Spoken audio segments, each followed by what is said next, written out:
So చాలా మంది diet diet diet అంటారు. సో ఇందులో ఏమైనా డైట్ ఉంటుందా అండి? ఫ్లవర్స్‌తో ఏమైనా? ఫ్లవర్స్ అంటే డైట్కి విధానం ఏంటి ఉంటుందంటే మన డిఎన్ఏ కారణం. ఓకే. వెయిట్ లాస్ అవ్వచ్చు అయితే. ఏదైనా ఓకే. ఒక మనిషి చెడిపోయాడంటే హ్మ్. వాడి తత్వం కాకుండా ఇంకొక తత్వం మెడిసిన్ తీసుకోవటం వల్ల, ఇంకొక తత్వం ఆహారం తీసుకోవటం వల్ల, అపోజిట్ తత్వం. అపోజిట్ కానీ ఇంకా ఏదైనా ఓకే. ఎర్రర్ కానీ. ఓకే. ఇప్పుడు నేను చెప్పేది ఏంటంటే మీ పూర్వీకులు ఏ ఆహారం పదార్థాన్ని, ఇప్పుడు మీ పూర్వీకులు ఎక్కువ జొన్నలు తిన్నారు, లేకపోతే మీ పూర్వీకులు ఎక్కువ రైస్ తిన్నారు. ఈరోజు వచ్చి మీరు నేను గోధుమ తింటాను, ఫాస్ట్ ఫుడ్ తింటాను, ఇది ఓట్స్ తింటాను అంటే అవ్వదు. ఓకే. ఎందుకంటే మీ వంశపారంపరంగా మీ ఏది డైజెస్టివ్ సిస్టమ్ దానికి అలవాటు పడింది. ఓకే. కాబట్టి దాన్ని ఈజీగా చేస్తుంది. ఇంకోటి వేస్తే అది తిరుగుతుంది, అక్కడ రెసిడ్యూ అవ్వదు, అంటే రెసిడ్యూస్ వస్తాయి. కాబట్టి ఏంటంటే ఆహారంలో ఫారినే తినాలి, ఇండియా వాళ్ళు ఇండియాది తినాలి, ఆంధ్ర వాళ్ళు ఆంధ్ర తినాలి, మైసూర్ వాళ్ళు మైసూర్ తినాలి. అంతేగాని మీ గ్రాండ్ పేరెంట్ ఏది తిన్నారో మీకు అదే ఆహారంగా చాలా ఈజీగా చాలా స్మూత్గా మీ బాడీకి సక్సెస్ చేస్తుంది. అది అసలు బేసిక్ రూల్ ఫర్ ఫుడ్. ఎవరి ఆరోగ్యానికైనా అదే బేసిక్ రూల్. కాకపోతే మన ఆరోగ్యానికి ఒక్క ఫుడ్ అనేదే కాదు, మన శరీరం బిల్డ్ అయింది పంచభూతాలతో. పంచభూతాలతో ఉన్నప్పుడు ఈ 5 కారణాలు అవుతాయి. 5 ఎలా కారణాలు? ఇప్పుడు మీకు ఎలిమినేషన్ ఉందనుకోండి, ఎలిమినేషన్ సరిగ్గా కాకపోతే తినలేరు, అరగదు. అలాగా ఆకలి ఉండకపోతే అరగదు, ఆకలి ఉండిపోతే తినలేరు. తర్వాత రుచి ఉండకపోతే తినలేరు, స్మెల్ ఉండకపోయినా తినలేరు. నిద్రపోకపోతే ఆ రెస్ట్లెస్నెస్తోని ఉండలేరు. ఎక్సర్సైజ్ చేయకపోతే ఆకలి అవ్వదు. నువ్వు తగిన పని చేయకపోతే నీ శరీరం పెరగదు, ఆకలి అవ్వదు, పెరగటానికి ఎగ్జిస్ట్ అవ్వదు, అప్పుడు ఆకలి అవ్వదు. నీ పని అవసరం, నీ నిద్ర అవసరం, నీ ఆకలి అవసరం, నీ ఎలిమినేషన్ అవసరం. ఇవన్నీ కూడా ఆరోగ్యానికి అవసరాలు. ఇంట్లో ఏ సరిగ్గా లేకపోతే ఆరోగ్యం ఉంటుందని చెప్పండి, లేదు. ఇవన్నీ సమానంగా బ్యాలెన్స్గా ఉండాలి. కాబట్టి ఆహారం ఒకటే కాదు. ఫర్ ఎగ్జాంపుల్ నేను చెప్తాను, మీ శరీరంలో 5 ఎలిమెంట్స్ ఉన్నాయి. ఎర్త్ ఉంది, వాటర్ ఉంది, ఫైర్ ఉంది, ఎయిర్ ఉంది, స్పేస్ ఉంది. వాట్ ఈ స్పేస్? మన శరీరంలో ఆకాశం ఉందని ఎవరికైనా తెలుసా? ఉందని అసలు ఫీల్ అవుతామా? లేదు. కానీ ఉంది. స్పేస్ ఉంది. ముందు మొదలైంది ఆకాశమే, అంటే ముందు మొదలైన తల. సో ఇక్కడ స్పేస్ ఉంటుంది, స్పేస్ ఇక్కడ ఉంటుంది. ఇక్కడ నుంచి మొదలు పెట్టి ఇదంతా స్పేస్ ఉంటుంది, దాన్ని స్పేస్ సెంటర్ అంటారు. కాబట్టి స్పేస్ ఎట్లా ఉంది? బ్రెయిన్లో చాలా వరకు ఇవన్నీ ఉన్నాయి. ఏవి? బ్రెయిన్ ఉంది, స్పేస్ ఉంది, ఖాళీ ఉంది. ఇక్కడ ఖాళీ, ఇక్కడ ఖాళీ, ఇదంతా ఖాళీ. స్పేస్ ఉంది. ఆ స్పేస్ తలంతా ఖాళీ ఉంటుంది. అది అన్నీ గులాబ్ జామున్ లాగా రసం ఉంటుంది, దాంట్లో తేలుతూ ఉంటాయి. ఖాళీ ఎందుకు ఉంచాడు దేవుడు? పీస్ఫుల్గా ఉండాలి.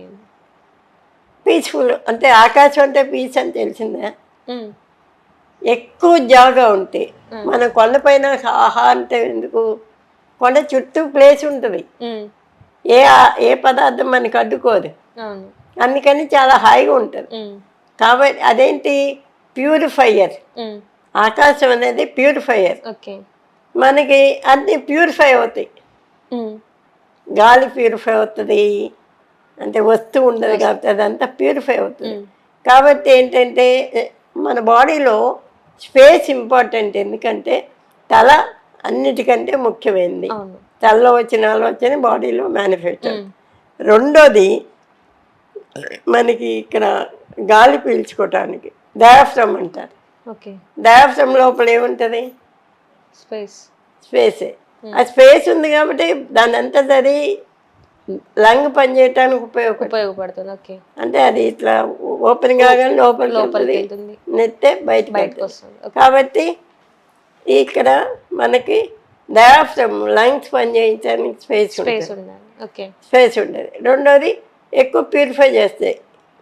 ఆక్సిజన్ తీసుకొని కార్బన్ డైఆక్సైడ్ అనేది దాన్ని బ్లడ్ చేయటం కంటే ఈ ఎయిర్ అంటే మన స్పేసే చేస్తుంటుంది. ఓకే. తర్వాత మన ప్రతి సెల్ డివిజన్ చూసారా? స్పేస్ ఉంటుంది. సెల్ డివిజన్లో స్పేస్ ఉంటుంది. ఆ స్పేసే సెల్ని పని చేపిస్తుంది. అది కంటాక్ట్ కావటం ఎక్స్పాండ్ అవటానికి ఆ స్పేసే పనిచేస్తుంది. కాబట్టి మన బ్లడ్ ప్యూరిఫై అవటానికంటే స్పేసే యూజ్ఫుల్ అవుతుంది. రెండోది ఏంటి, మన నాళాలు ఉంటాయి. నాళాలు మొత్తం నిండిపోయి ఉంటే పైనుంచి వచ్చేది రాదు. అది కింద నుంచి ఖాళీ చేస్తే పైన ఖాళీ ఉంచుతుంది. కాబట్టి నాళాల్లో కూడా ఖాళీ జాగా ఉంటుంది. సో మన మెటబాలిజం నడవటానికి అంతా స్పేసే కారణం. స్పేసే ప్యూరిఫైయరు. స్పేసే ప్యూరిఫై చేయకపోతే మనకి అనారోగ్యం వస్తుంది, ఎక్కువ ఇంప్యూరిటీస్ నిలబడతాయి. కాబట్టి ప్రతి మనిషి ఏంటంటే కొంచెం స్పేస్ గురించి ఆలోచించాలి. అది మన బ్రెయిన్లో ఎక్కువ థాట్స్ ఉన్నాయి, చిరాకు ఉంది, అందరిని తీసుకున్నట్లు పెట్టుకుంటాం, ఎవరే మాట అన్నా సరే అవన్నీ. అప్పుడు మీకు సఫికేషన్ వస్తుంది. ఏది మర్చిపోయి నిద్రపోయారు అనుకోండి, పీస్ఫుల్గా ఉంటుంది. ఆ పీసే మన ఆజ్ఞాచక్రం మొత్తాన్ని నడిపించేది, కణాలని నడిపించేది ఆజ్ఞాచక్రం. సో బ్రెయిన్ పీస్ఫుల్గా ఉంటే, బ్రెయిన్ ఖాళీగా ఉంటే, ఎంత ఎక్కువ ఖాళీ చేయగలిగితే అంత మీకు ఆరోగ్యం వస్తుంది. సో బ్రెయిన్లో ఏం పెట్టుకోకుండా ఉంటే బెటర్ అంటారు. బెటర్. ఓకే. అంటే తిండి లేకపోయినా బతుకుతారు.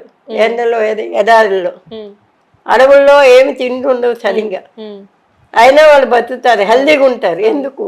ఈ స్పేసే రీజన్. ఓకే. ఎందుకంటే వాళ్ళు ఏమి ఆలోచించరు.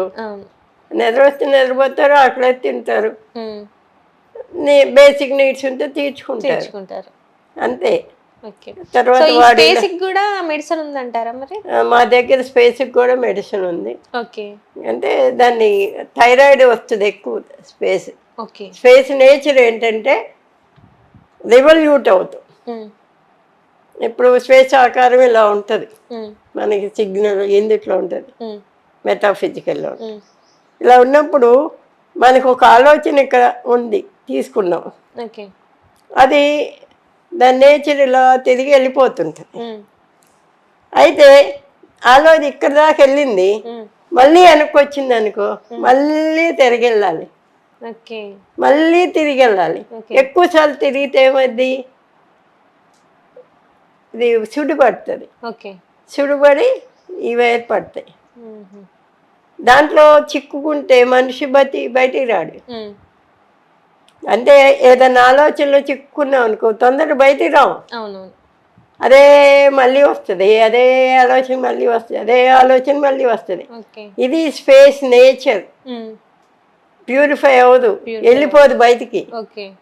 కాబట్టి దాన్ని మనం ప్రతి ఒక్కళ్ళు కూడా స్పేస్ మీద కాన్సన్ట్రేట్ చేసి స్పేస్ని క్లీన్ చేసుకుంటే, ఎక్కువ స్పేస్ ఉంచుకుంటే మన బ్లడ్, మన థాట్స్, మన ఆలోచనలు మనం ఎక్కువ ప్యూరిఫైగా ఉంటాం. సో ఈ స్పేస్ కి మెడిసిన్ ఉంది అన్నారు కదా. అవును. సో అది ఎలా ఉంటుంది మరి మెడిసిన్? నాకు థైరాయిడ్ వచ్చింది అనుకో జనానికి, థైరాయిడ్ వచ్చినప్పుడు స్పేస్ పాడైతేనే వస్తుంది. ఎందుకంటే ఇక్కడ నుంచి థైరాయిడ్ అంతా కూడా స్పేసే. ఓకే. సో థైరాయిడ్ రావడానికి రీజన్ స్పేస్. ఓకే. కాబట్టి వెంటనే స్పేస్ మెడిసిన్ ఇస్తాను. వెంటనే 2-3 నెలల్లో థైరాయిడ్. అదే లిక్విడ్ లాగానే ఉంటుందా ఇలా? ఇదే. దీన్ని గవర్నమెంట్లో రిజిస్టర్ చేయాల్సి వచ్చింది. ఓకే. రిజిస్టర్ చేయాల్సి వచ్చినప్పుడు ఈ వర్డ్స్ వాళ్ళు ఒప్పుకోలే. ఓకే. వేరు డ్రగ్ లైసెన్స్ వాళ్ళు. నేను అంటే ఈ మెడిసిన్ పేరు లేకపోతే కాన్సెప్ట్, ఎయిర్, విండ్, ఇవి ఎలాగనిస్తే they not accepted. That's why వాటికి పేర్లు పెట్టాను. ఓకే. అకార్డింగ్లీ పేరు పెట్టాను. ఇప్పుడు థైరాయిడ్ అని పేరు పెట్టాను, ఇది ఒక థైరాయిడ్ మీదే కాదు, స్పేస్ మీద పనిచేస్తుంది. ఓకే, స్పేస్ అంతా రెక్టిఫై చేస్తుంది కాబట్టి. కానీ వాళ్ళు స్పేస్ అంటే ఒప్పుకోరుగా, వాళ్ళకి ఇంగ్లీష్ మందులు పేర్లు కావాలి, అందుకని థైరాయిడ్ అని పెట్టాను. కాబట్టి ఈ నేను చేసిన 10 వాటిలో కూడా దాని తాలూకు మెటాఫిజికల్ ప్రాబ్లం ఉంటుంది, అంటే ప్రాబ్లమ్స్ రెక్టిఫికేషన్ ఉంటుంది, కానీ దాని పేర్లు మాత్రం వీటిని పెడతాను. ఎందుకు? ఇన్వెర్టిబుల్ అయింది కాబట్టి, ఎవరు ఒప్పుకోరు, గవర్నమెంట్ లైసెన్స్ ఇవ్వరని అలా పెట్టాను. ఈ మెడిసిన్ నేను తయారు చేస్తూ పోయాను. ఈ మెడిసిన్కి వెనకమాలున్న కాన్సెప్ట్స్ ఏంటంటే, ఒక చక్రం పాడైతే ఒక ఇది వస్తుంది, ఒక నాడి పాడైతే ఒక జబ్బు వస్తుంది, ఒక తత్వం పంచభూత తత్వాల్లో ఒక తత్వం పాడైతే అది వస్తుంది. అలాగే ఒక చక్రం, నాడి, తత్వం, కోశం, 5 కోశాలు ఉంటాయి. 5 కోశాల్లో ఒక కోశం పాడైతే జబ్బు వస్తుంది. 5 కోశాల్లో అన్నమయ కోశం, ప్రాణమయ కోశం, మనోమయ కోశం, విజ్ఞానమయ కోశం, ఆనందమయ కోశం అని 5 కోశాలు ఉంటాయి. ఒకటి ఆహారం కోసం పాడైతే, ఆహారం రెక్టిఫై కాకపోతే ఒక జబ్బు వస్తుంది, శరీరానికి వస్తుంది. అదే ప్రాణం రెక్టిఫై కాకపోతే ప్రాణమయ కోశం ఉంటుంది. ఆ కోశం పాడైతే మన శరీరం ఒకలాగున్నా ఆ ప్రాణం ఎఫెక్ట్తోని ఇవన్నీ పాడవుతుంటాయి, నాడులు, చక్రాలు, కోశాలు.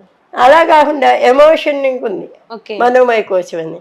ఆ మనస్సు పాడైంది అనుకో, అయ్యో అయ్యో అంటే మనకి కోపము, దుఃఖము, ఆవేశం, ఆనందం, ఇవన్నీ కూడా మనోమయ కోశం. దాన్ని బట్టి కూడా కొన్ని పాడవుతాయి. ఆ మనోమయ కోశాన్ని ఏం చేయాలి? తర్వాత విజ్ఞానమయ కోశం ఉంటుంది. ప్రతి మనిషికి ఒక జ్ఞానం ఉంటుంది. ఆ జ్ఞానంలో కూడా రెక్టిఫై అవ్వకపోతే, జ్ఞానం తక్కువైతే, ఎక్కువైతే, ఇప్పుడు మెంటల్ రిటార్డెడ్ ఉన్నాడు, వాళ్ళ జ్ఞానం ఉండదు, అలాంటి జబ్బులు వస్తాయి. అలాగే ఆనందమై ఉంటుంది. ఒక మనిషి తృప్తితోనే ఆనందం వస్తుంది, నాకుంది, ఇది ఉంది చాలు అనుకుంటే. లేదు, నాకు ఇంకా లేదు, ఇంకా లేదు, ఇంకా లేదు అంటే వాడు డబ్బులు వెనకమాలా, ఇంకో దాని వెనకమాలా, ఇంకో తృప్తి లేకపోతే పడతాడు. అదే ఆనందం ఉండదు అక్కడ. వాడు ఎంత సుఖం ఉంటుంది కానీ ఆనందం ఉండదు. ఇలాగా మనకి కోశాలు ఉన్నాయి, తత్వాలు ఉన్నాయి, నాడులు ఉన్నాయి, తర్వాత ప్రాణాలు ఉన్నాయి, 10 ప్రాణాలు ఉన్నాయి. ఈ కాన్సెప్ట్స్ అన్ని దీంట్లోకి ఇన్వాల్వ్ అవుతాయి.